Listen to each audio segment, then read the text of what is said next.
Mr. President, I want to take a moment to thank my colleagues, all on both sides of the aisle, in this great deliberate body, for showing the United States and the entire world that the United States Senate is not broken. Actually, we're doing fine, and we can work together and do much better. We can also come together to accomplish big things, and we did with this investment in American infrastructure. America has not seen this type of infrastructure investment in the last 30 years. We've talked about it a lot, haven't seen anything. The polls have shown the American people are overwhelmingly supportive of this infrastructure deal. Americans of both political parties know it's long past time to make this investment. They want their roads repaired so the children are safe on their buses. They want better internet service so they can connect and compete in the 21st century.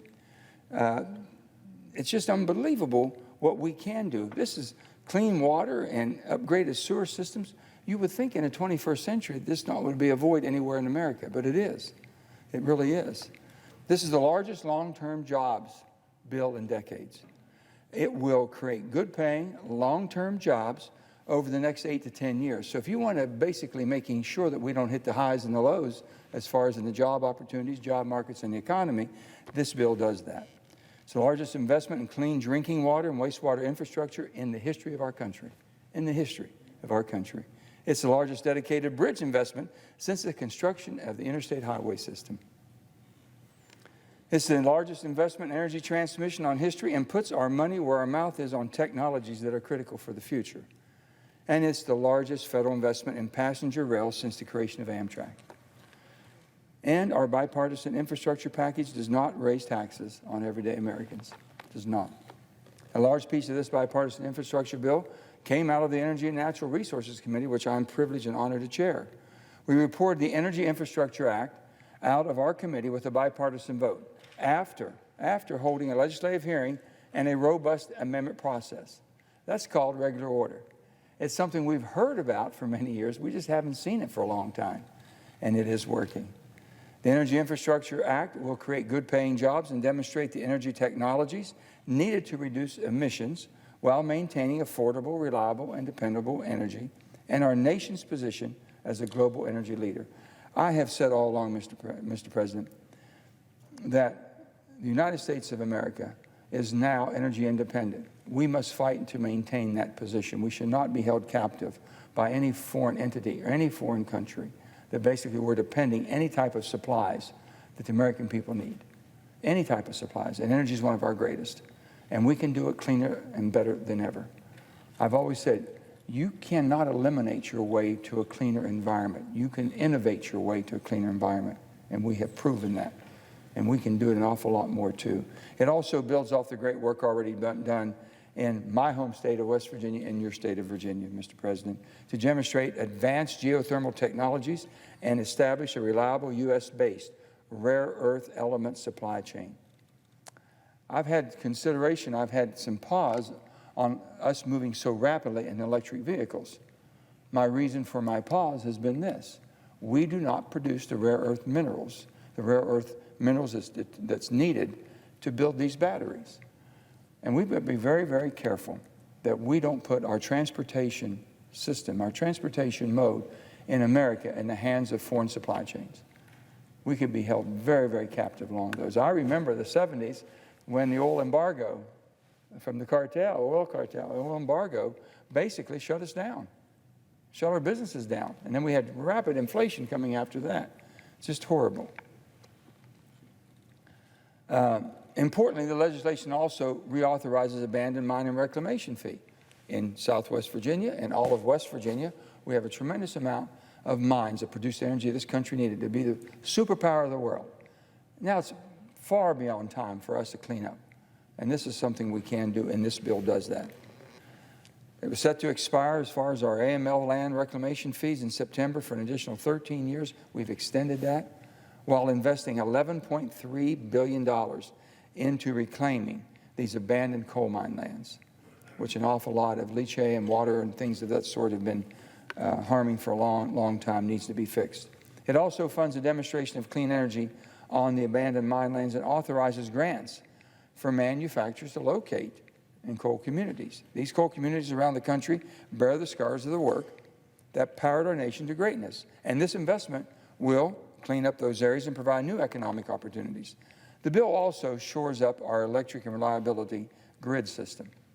Our grid has basically been around for a long time, and with all the new technologies coming on and all the renewable power, that's not always produced in the areas where we have the grid system. And it's time for us to expand in making sure our grid system is able to deliver the energy our country needs. The Bipartisan Energy Infrastructure Act authorizes $110 billion, much of which is also funded, and it's a vital component of the whole infrastructure package. So we're not just talking about it. We're putting a lot of money to upgrading the grid system, the reliability of it. This bill will truly do much good across the United States. Let me just give you the historic investment in the needs of our nation. $110 billion for the roads and bridges, $65 billion for broadband access, $66 billion for railroads, $25 billion for airports, $55 billion for drinking water and wastewater systems. I don't know what infrastructure is if you don't call that infrastructure. This is as good as it gets. It's something that we all have talked about for many, many years. My state of West Virginia benefits from this bipartisan infrastructure bill. It'll help expand broadband access across West Virginia with a minimum allocation of $100 million to help provide broadband coverage across our state, including providing access to at least 258,000 West Virginians who currently lack it. Because of our terrain, and I think you've been there many, many times, you understand what we're dealing with, it's real challenging. But if we take just common sense approach, and I've always said this, if during Franklin Delano Roosevelt, when he took over after the Great Depression, if he could electrify, rural electrification, electrified America, if he could do that in the 30s, surely to goodness that we can basically make sure that every household has fast, high-speed internet service. We can make that happen. And we're going to use the same blueprint that was used many, many years ago, almost 100 years ago. We believe that a number is much higher than the 258,000. But here's again, I'm urging the FCC to fix the coverage on the maps. The maps are not accurate. They haven't been accurate for years. And I'll never forget, I had one of the chairmen of the FCC in my state one time, and we were talking. I said, why don't you meet me in a certain place in my state? And I said, we'll have a meeting. I want to talk to you. He was kind. He drove over there with his staff. I said, why don't you call back to your office and ask if they have any messages for you? I said, the map here shows, your map shows that you're covered. I said, you can use any phone you want, any service you might have. And he says, my goodness, I didn't know. I said, sir, this is exactly what we're dealing with. The maps are not accurate, and West Virginians are getting left behind. There are 543,000 or 31% of the people in West Virginia will be eligible for the affordability connectivity benefits, which will help low-income families. You can have internet service, but if it's so costly people can't afford it, then you have a problem. This goes along the same thing as LIHEAP. We call it to help people in utilities that basically are working hard, trying to make it, but having a hard time. This makes sure that everyone can connect and basically benefit from this opportunity. West Virginia also has some of the worst roads in the nation. This bipartisan bill will repair and rebuild our roads and bridges. West Virginia, there are 1,545 bridges, 1,545, and over 3,200 miles of highway in poor condition. Since 2011, commute times have increased by 6.5%. And on average, each driver pays $726 per year in additional costs due to repairs by driving on roads that have needed repair. That's simply unacceptable. And truly, it shows the deferred maintenance that we've let go for far too long. Based on formula alone, West Virginia will receive $3 billion for federal aid, highway programs, and $506 million for bridge replacement and repairs. We have the greatest need of bridge replacement. The reason why, in the 1930s, the Constitution of West Virginia changed during the Great Depression, and basically everything was put on the state. Before that, local counties, communities, they were all responsible to a certain extent. But when the Depression hit, the Constitution was changed in 32, the height of the Depression, and everything was said, this is the state's responsibility. We can't pay no more. So the state has a tremendous obligation here, and we want to make sure we help them. West Virginia can also compete for the $12.5 billion bridge investment program for economically significant bridges and nearly $16 billion of national funding in the bill dedicated for major projects that will deliver substantial economic benefits to communities. And we have to address public transportation in the Mountain State. West Virginians who take public transportation spend an extra 77% of their time commuting. And non-white households are 5 times more likely to commute via public transportation. It's a fact. And we have to address these facts and fix them. 32% of the trains and other transit vehicles in the state are past their useful life. A third are past their useful life. Based on formula funding, West Virginia would expect to receive $196 million over 5 years to improve public transportation, which is desperately, desperately needed.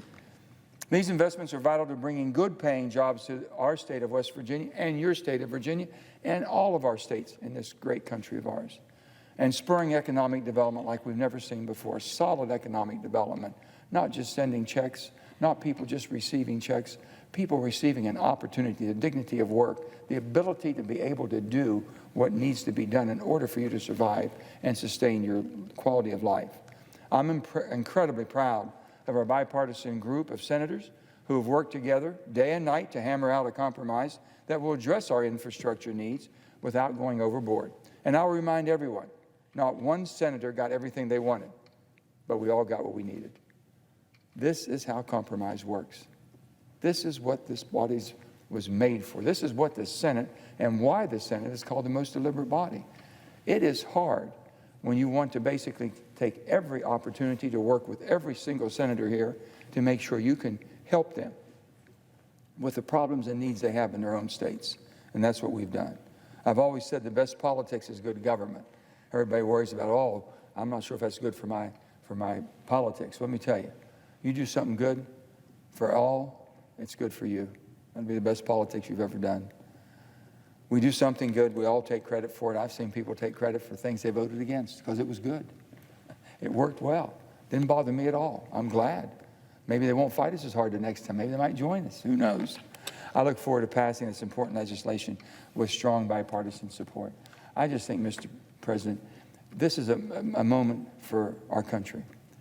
This is extremely important for our country to show that we can still work together, to show that we are united when it comes to the needs. I've always said there's a few things in this country that basically unites us.